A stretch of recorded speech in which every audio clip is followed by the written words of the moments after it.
Hi guys, स्वागत है आपका अपने YouTube channel royal brain box coaching में। दोस्तों, इससे पिछली वाली वीडियो में हमने राष्ट्रीय उद्यान के चैप्टर को कवर किया था, जिसमें हमने 11 राष्ट्रीय उद्यान और 11 राष्ट्रीय उद्यानों के बारे में डिस्कस किया था। और आज की इस वीडियो में हम मध्य प्रदेश के अभ्यारण्य के बारे में चर्चा करेंगे और जानेंगे उनके इम्पोर्टेंट फैक्ट्स को। दोस्तों, हमें जो हमारे मध्य प्रदेश के राजकीय जो अभ्यारण्य हैं उनके बारे में सिर्फ हमें उसका स्थान पता होना चाहिए, और उससे रिलेटेड कोई भी इम्पोर्टेंट फैक्ट है तो वो हमें जो है पता होना चाहिए। हमें सिर्फ इतना ही याद रखना है। डेट यदि आपको याद नहीं रहती है तो कोई दिक्कत नहीं है, लेकिन ये दो चीज़ें आपको याद होना चाहिए कि एक तो उसका स्थान पता होना चाहिए कि वो किस जगह पर स्थित है, और आपको ये उसके बारे में इम्पोर्टेंट फैक्ट के बारे में पता होना चाहिए। ठीक है दोस्तों, तो चलिए वीडियो को स्टार्ट करते हैं। और हमारा जो पहला अभ्यारण्य है वो है नौरादेही अभ्यारण्य। ठीक है दोस्तों, कौन सा है? नौरादेही अभ्यारण्य है। तो दोस्तों, इसकी स्थापना जो की गई थी 1975 में की गई थी नौरादेही अभ्यारण्य की। तो इसके इम्पोर्टेंट फैक्ट के बारे में, ये सागर ज़िले में स्थित है। कहाँ पे स्थित है दोस्तों? सागर। तो सागर ज़िले में स्थित है। तो दोस्तों, देह, आप इसको ऐसे याद रख सकते हैं कि देह यानी क्या होता है? हमारा शरीर। और शरीर कहाँ पे डूब जाता है? सागर में। सागर में शरीर डूब जाता है, यानी देह सागर में डूब जाती है। तो इसका जो नौरादेही अभ्यारण्य वो कहाँ पर स्थित है? सागर ज़िले में हो जाएगा। क्लियर है दोस्तों? और दोस्तों, इसके बारे में और इम्पोर्टेंट फैक्ट क्या है? तो ये जो है हमारे मध्य प्रदेश का सबसे बड़ा अभ्यारण्य है दोस्तों। ये इसका इम्पोर्टेंट फैक्ट है, सबसे बड़ा अभ्यारण्य है। और दोस्तों, इसका जो क्षेत्रफल है 1197.04 वर्ग किलोमीटर में ये फैला हुआ है दोस्तों। ठीक है दोस्तों। अच्छा दोस्तों, इसके अलावा भी इसके कुछ पॉइंट्स लिखे हैं। तो इसमें जो है बाघ, सांभर, नीलगाय, चिंकारा, जंगली भैंसा आदि वन्यजीव भी पाए जाते हैं। इसमें अफ्रीकी चीता को पुनर्वासित करने की योजना चलाई जा रही है। तो वर्ष 2018 में यहाँ कान्हा राष्ट्रीय उद्यान से बाघ और शेर लाकर पुनर्वासित किए जाने की जो है योजना प्रस्तावित है। तो ये इम्पोर्टेंट नहीं है दोस्तों, सिर्फ आपको उसका स्थान याद रखना है। स्थान कहाँ था? सागर जिले में स्थित है। नौरादेही, देही यानी शरीर, शरीर कहाँ डूबता है? सागर में। तो सागर आपको याद रहेगा। ठीक है दोस्तों, सबसे बड़ा अभ्यारण्य है और सिर्फ हमें इतना ही याद रखना है। स्थापना 1975 में हुई थी। अगला देख लीजिए दोस्तों, अगला है हमारा रालामंडल अभ्यारण्य। कौन सा है दोस्तों? और रालामंडल अभ्यारण्य। तो दोस्तों, इसकी जो स्थापना है 1989 में की गई थी। रालामंडल अभ्यारण्य की कब की गई थी? 1989 में। और ये जो है इंदौर ज़िले में स्थित है। कहाँ पर स्थित है दोस्तों? इंदौर ज़िले में। अच्छा दोस्तों, इंदौर कैसे याद रखोगे? आप एक शब्द याद कर लीजिए, इंद्रौला। इंद्रौला। तो दोस्तों, इंद्रौला यानी इंदौर भी आ रहा है उसमें, और राला भी आ रहा है। तो यानी कि इंदौर, यानी जो राला मंडल अभ्यारण्य है वो कहाँ पर स्थित है? इंदौर में। इंद्रौला आपको याद रखना है, इंद्रौला अभ्यारण्य, इस तरह से याद रखना है, इंद्रौला अभ्यारण्य।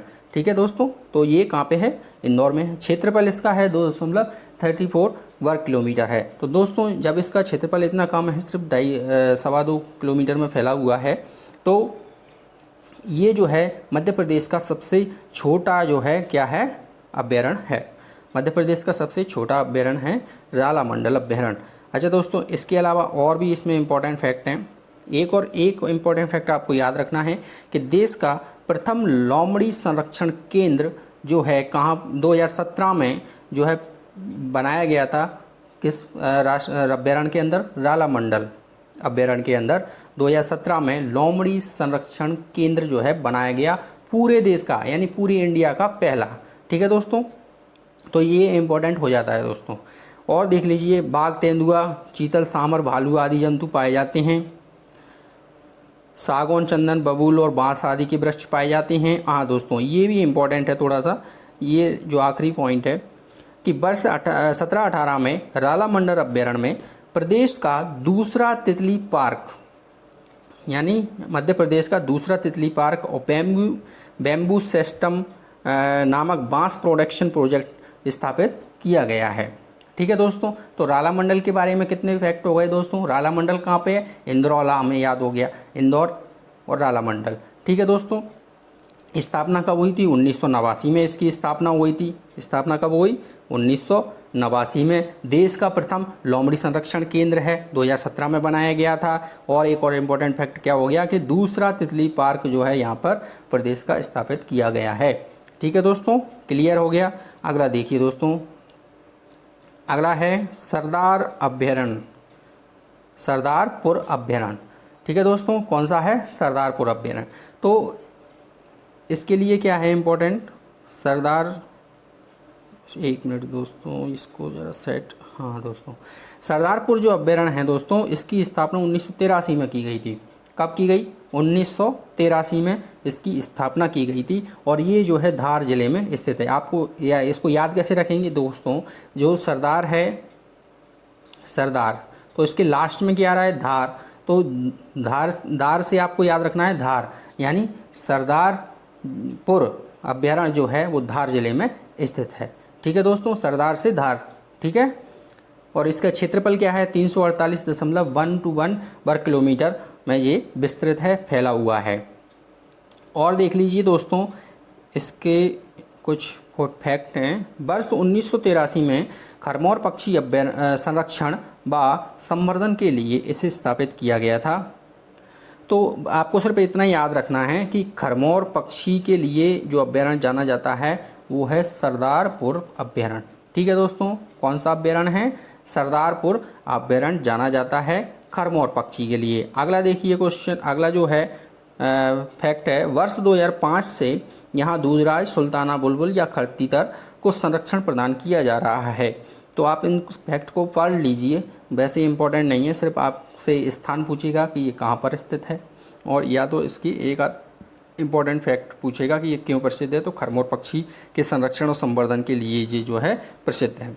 इसमें नोट करके लिखा है सिरपुर तालाब जो कि इंदौर में स्थित है, वर्ष 2012 में पक्षी विहार के रूप में विकसित किया जा रहा है। ठीक है दोस्तों, अगला देखिए दोस्तों, अगला जो हमारा अभ्यारण्य है वो है सैलाना अभ्यारण्य। कौन सा है दोस्तों? सैलाना अभ्यारण्य। तो सैलाना अभ्यारण्य जो है दोस्तों, कब इसकी स्थापना हुई थी? तो 1983 में जो है इसकी स्थापना हो गई थी। कब हुई थी दोस्तों? 1983 में इसकी स्थापना हुई थी सैलाना की। और ये कहाँ पे स्थित है? रतलाम में। दोस्तों आप ये समझ लीजिए कि इसको याद कैसे रखना है। तो ये सैलाना, सैलाना लिखा है, सेल जो होती है, सेल यानी क्या होता है? पत्थर होता है, और पत्थर कैसा होता है? रेतीला।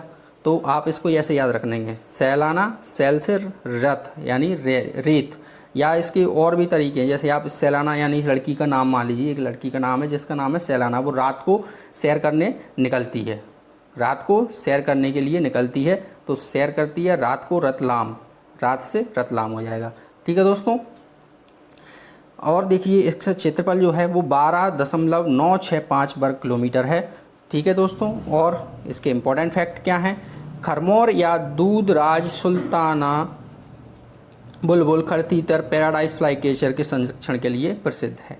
ठीक है दोस्तों, अगला देखिए, प्रसिद्ध पक्षी विशेषज्ञ सलीम अली ने इस अभ्यारण्य में पाई जाने वाली 89 पक्षियों की प्रजातियों पर आधारित पुस्तक का लेखन किया है। अब जो सलीम अली हैं दोस्तों, ये पक्षी विज्ञानी हैं और ये बहुत ही प्रसिद्ध वैज्ञानिक हैं, पक्षियों के बारे में विशेषज्ञ हैं। और इनकी पुस्तक जो है the book of Indian words के नाम से है, the book of Indian words. ठीक है दोस्तों, इंडियन वर्ड्स, ये इस नाम से इनकी पुस्तक है। और दोस्तों इसके कई संस्करण हैं, 12वां 13वां। ठीक है दोस्तों, ये, और दोस्तों सलीम अली के बारे में थोड़ी सी जानकारी दे दूं। ये सलीम अली जो थे, ये मतलब बचपन से पक्षियों में रुचि नहीं रखते थे, बल्कि ये शिकारी बनना चाहते थे। लेकिन एक चिड़िया को इन्होंने एयर गन से शूट कर दिया था, और उसको शूट करने के जब वो ज़मीन पे गिर गई तो उन्होंने देखा कि उसकी गर्दन पर एक पीले रंग का एक धब्बा था। तो इनको उसके बारे में जानने की इच्छा मतलब हुई, तो उन्होंने कई जगह जाके पूछा कि ये धब्बा है तो ये कौन सी चिड़िया है। तो उनके प्रश्नों का उत्तर जो है किसी से नहीं मिला। तब उनके जो चाचा थे उन्होंने उनको जो है एक पक्षी विशेषज्ञ के पास पहुंचाया, और तब उन्होंने उस जो चिड़िया थी उसका जो नाम बताया उनको, वो थी सोनकंठ गौरैया। कौन सी थी दोस्तों? सोनकंठ गौरैया। दोस्तों सलीम अली की जीवनी यदि आप पढ़ेंगे तो उसमें आपको डिटेल मिल जाएगी।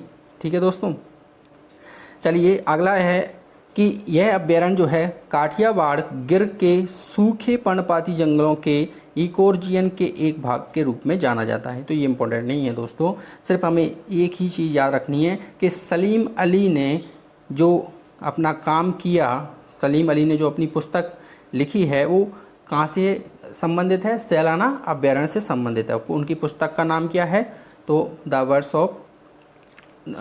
Book of Indian words. ठीक है दोस्तों, स्थापना कहाँ हुई? सैलाना। कब? मतलब सैलाना जो लड़की है वो कहाँ जाती है? रात को सैर करने जाती है, तो रतलाम हो गया।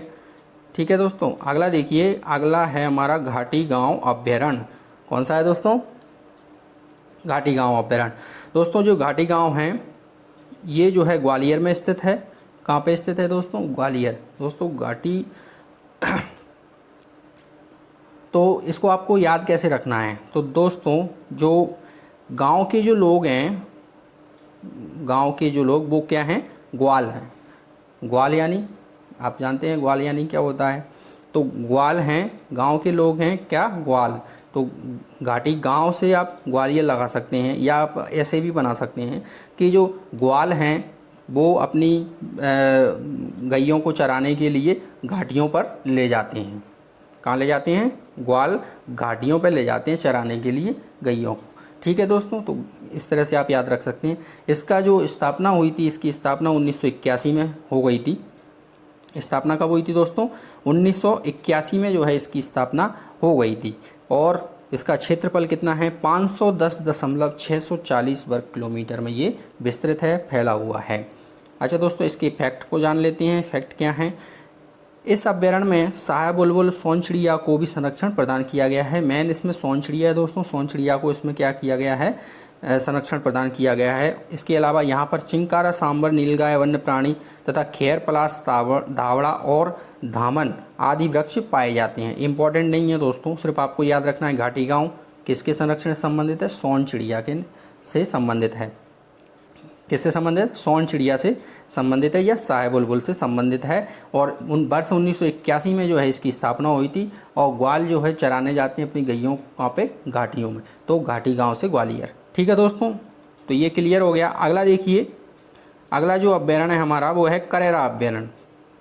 कौन सा है दोस्तों? करेरा अभ्यारण्य। दोस्तों जो करेरा है, ये करेरा स्थित है शिवपुरी ज़िले में। कहाँ पर स्थित है दोस्तों? शिवपुरी ज़िले में स्थित है। और ये शिवपुरी जो है दोस्तों मध्य प्रदेश की पर्यटन नगरी इसको कहा जाता है। क्या कहा जाता है? मध्य प्रदेश की पर्यटन नगरी कहा जाता है शिवपुरी को। और जो करेरा अभ्यारण्य है शिवपुरी में है।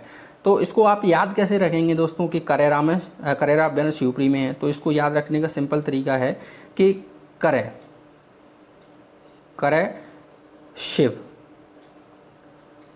शिव करे। आपको सिर्फ इतना याद रखना है कि शिव करे।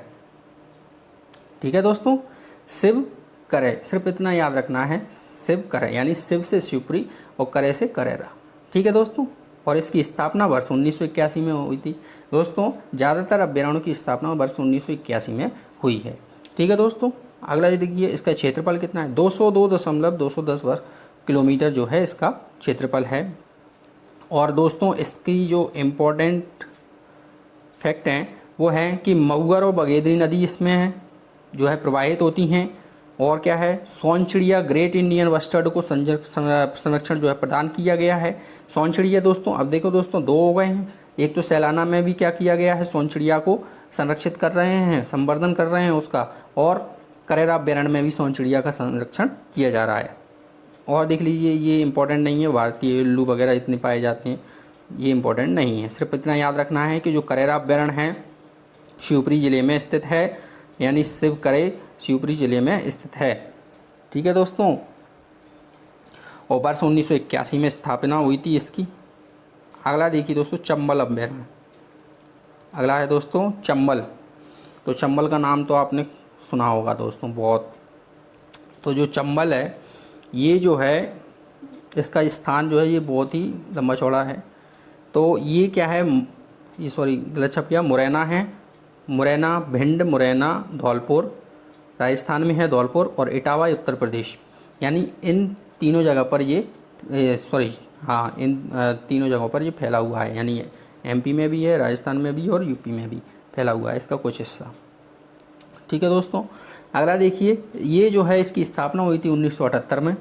ठीक है दोस्तों, और क्षेत्रफल इसका है 435 वर्ग किलोमीटर। कितना है दोस्तों? 435 वर्ग किलोमीटर। अच्छा दोस्तों, इसके लिए सिर्फ आपको याद ये रखना है कि चंबल अभ्यारण्य है वो सबसे बड़ा घड़ियाल अभ्यारण्य है। क्या है दोस्तों? चंबल अभ्यारण्य सबसे बड़ा घड़ियाल अभ्यारण्य है, ये आपको याद रखना है, इम्पोर्टेंट फैक्ट यही है। ठीक है दोस्तों, और देख लीजिए इसके इम्पोर्टेंट फैक्ट के बारे में क्या है कि इस अभ्यारण्य में प्रमुख रूप से डॉल्फिन का संरक्षण दिया जा रहा है डॉल्फिन को, और क्या है, घड़ियाल हैं, मगरमच्छ हैं, कछुआ है, ऊदबिलाव आदि वन्यजीव पाए जाते हैं। 2017 में कछुओं को भिंड के बटही घाट में संरक्षण दिया जा रहा है, वहाँ पे 2017 में दिया गया है। ठीक है, तो ये इम्पोर्टेंट नहीं है, सिर्फ आपको इतना याद रखना है कि भिंड मुरैना में जो है स्थित है। मध्य प्रदेश की बात करेंगे तो भिंड मुरैना। ठीक है दोस्तों, इतना याद रखना है, चंबल, भिंड, मुरैना। यदि आपको चंबल संभाग याद है तो आप इनका स्थान भी आराम से बता सकते हैं। स्थापना कब हुई थी? 1978 में हुई थी। सबसे बड़ा घड़ियाल अभ्यारण्य जो है चंबल अभ्यारण्य है, बस इतना याद रखना है। चलिए अगला देखिए दोस्तों, अगला अभ्यारण्य क्या है? तो दोस्तों अगला अभ्यारण्य है हमारा सोन घड़ियाल अभ्यारण्य। सोन एक नदी का नाम है दोस्तों, सोन घड़ियाल अभ्यारण्य। ये हमने पिछली बार डिस्कस किया था जब राष्ट्रीय उद्यानों को किया था तब। तो दोस्तों जो सोन है वो शहडोल में है। कहाँ पे है? सोन घड़ियाल अभ्यारण्य कहाँ पे है? शहडोल में है। आप इसको याद कैसे रखोगे आप? सोन शहडोल, तो आप इसको याद रखेंगे कि आप सोन शहर, या फिर आप ऐसे याद रख सकते हैं कि सोन से शहडोल। ठीक है दोस्तों, ठीक है, तो इसकी ट्रिक मैं आपको बना के दे दूंगा, आपको याद रखने में दिक्कत नहीं आएगी। अभी मेरे दिमाग में नहीं आ रहा है कि क्या दूँ। ठीक है दोस्तों, तो शहडोल है इसका, जो सोन घड़ियाल अभ्यारण्य है वो शहडोल में है। 23 सितंबर 1981 को इसकी स्थापना हुई थी, और क्षेत्रफल है इसका है 83.684 वर्ग किलोमीटर है। ठीक है दोस्तों, ये इम्पोर्टेंट क्यों है? केंचुओं की यहाँ पर जो है, केंचुआ जो है वो प्राचीन प्रजातियाँ यहाँ पर जो है पाई जाती हैं। अच्छा दोस्तों, घड़ियाल है तो घड़ियाल का संरक्षण इसमें किया जाएगा। ठीक है दोस्तों, कुछ तो आपको अभ्यारण्य का नाम देखकर ही पता लग जाएगा कि उसके अंदर किसका जो है संरक्षण किया जाता है। ठीक है दोस्तों, अच्छा इसका स्थान जो है, स्थान इसका बहुत लंबा चौड़ा है। सीधी, सतना और सिंगरौली में विस्तृत है। ये बहुत चार मतलब तीनों इनकी सीमाओं पर जो है फैला हुआ है, तीनों जिलों की सीमाओं पर ये फैला हुआ है। ठीक है दोस्तों, अगला देखिए दोस्तों, कैन घड़ियाल अभ्यारण्य। अगला है कैन घड़ियाल अभ्यारण्य। अच्छा दोस्तों, ये कैन नदी पर होगा। ठीक है दोस्तों, और घड़ियाल है तो घड़ियाल का संरक्षण इसमें किया जाएगा। अब कैन कहाँ है? पन्ना, छतरपुर में है। ठीक है दोस्तों, पन्ना और छतरपुर में उसकी सीमा बनाती है दोस्तों कैन नदी, पन्ना छतरपुर की। ठीक है दोस्तों, तो और इस 1981 में जो है इसकी स्थापना हुई थी, और इसका क्षेत्रफल कितना है? 45.201 वर्ग किलोमीटर है। स्थापना और इसका इसमें क्या हो रहा है? तो इसमें घड़ियाल और मगरमच्छ को संरक्षण प्रदान किया जा रहा है। अच्छा दोस्तों, एक और है इसमें जो है, वर्ष 2017 से गिद्धों का संरक्षण भी इसमें किया जा रहा है, लेकिन गिद्धों का जो संरक्षण है वो वर्ष 2006 से ही किया जा रहा है दोस्तों। अच्छा, इनके संरक्षण की बात क्यों आ रही है गिद्धों की? क्योंकि जो गिद्ध हैं वो एक विलुप्ति की कगार पर पहुंच गए थे एक बीमारी के चलते। क्या हुआ था कि जो हमारे पालतू जानवर होते हैं, गाय हुई, भैंसें हुई, तो जब वो बीमार हो जाते थे तो उनको एक दवाई दी जाती थी, उसका नाम था ऑक्सीटोसिन। क्या नाम था? ऑक्सीटोसिन। ऑक्सीटोसिन नाम की एक दवाई दी जाती थी।